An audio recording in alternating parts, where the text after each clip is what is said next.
អូខេជួបជាមួយខ្ញុំបានម្ដងទៀតហើយថ្ងៃនេះដែរខ្ញុំបរិញ្ញាអ្នកទាំងអស់គ្នារបៀប down Minecraft Pocha Launcher ឬក៏ Minecraft Java ហ្នឹងនៅក្នុងទូរស័ព្ទ Android របស់យើងតែរបៀប down នោះក៏អត់មានអីពិបាកទេហើយយើងចូលទៅមើលថា Minecraft Pocha Launcher ហ្នឹងវាមិនទាំងអស់គ្នាចាំខ្ញុំដាក់ហុកឲ្យ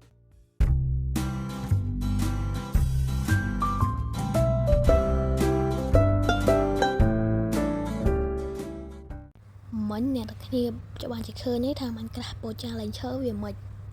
នេះគឺជាខ្ញុំកំពុងលេងហ្នឹងគឺលេងនៅលើ Minecraft Pocha Launcher Minecraft ហ្នឹងវា website វាអត់សូវសុវត្ថិភាពហ្មងទេបើអ្នកគ្នា down កន្លែងដែលវាអត់សុវត្ថិភាពអីចឹងប៉ុន្តែខ្ញុំមកបរិញ្ញាអ្នកគ្នាពី website សុវត្ថិភាពឥឡូវតោះយើងចូលទៅមើលទាំងអស់គ្នាជាដំបូងអ្នកគ្នាចូលមក Google មកហើយវាយពាក្យនេះ Pocha Launcher ដូចខ្ញុំហ្នឹងមកហើយវានឹង load website មួយអ្នកគ្នាចូលក្នុងហ្នឹងទៅហើយអ្នកគ្នាអូសទៅក្រោមទៅក្រោមរហូតដល់អស់មកហើយអូសមកលើវិញបន្តិចវានឹងឃើញពាក្យនេះខ្ញុំដាក់ឲ្យនឹងហើយអ្នកគ្នាចុចលើនឹងមកហើយអ្នកគ្នាអូសចុះក្រោមទៀតនេះវានឹងឃើញកន្លែង website កន្លែង down Crash Pocha Launcher ហ្នឹងហើយវានឹងឃើញ file download ហ្នឹងណា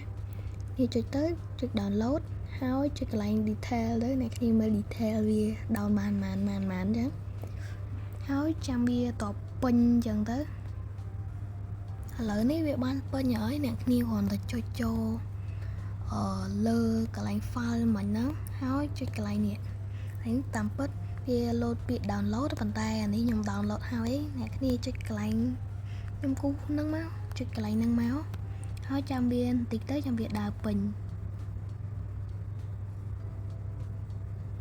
ឥឡូវវាបានដើរពេញហើយអ្នកគ្នាគ្រាន់តែចុចកន្លែង down ឬក៏ open ហ្នឹងមកចុចចឹងទៅweb app មិញទៅនេះមានហើយ app មិញហ្នឹងឥឡូវវាបាន down រួចរាល់បាត់ហើយយើងចុចចូល app អីចឹងទៅហើយវីដេអូយើងមានតែប៉ុណ្្នឹងទេជួបខ្ញុំនៅវីដេអូក្រោយហើយអ្នកគ្នាកុំភ្លេចចុច like subscribe ពីផងដើម្បីទទួលបានវីដេអូថ្មីនៅពេលដែលខ្ញុំផុសវីដេអូក្រោយៗអីចឹងទៀតណា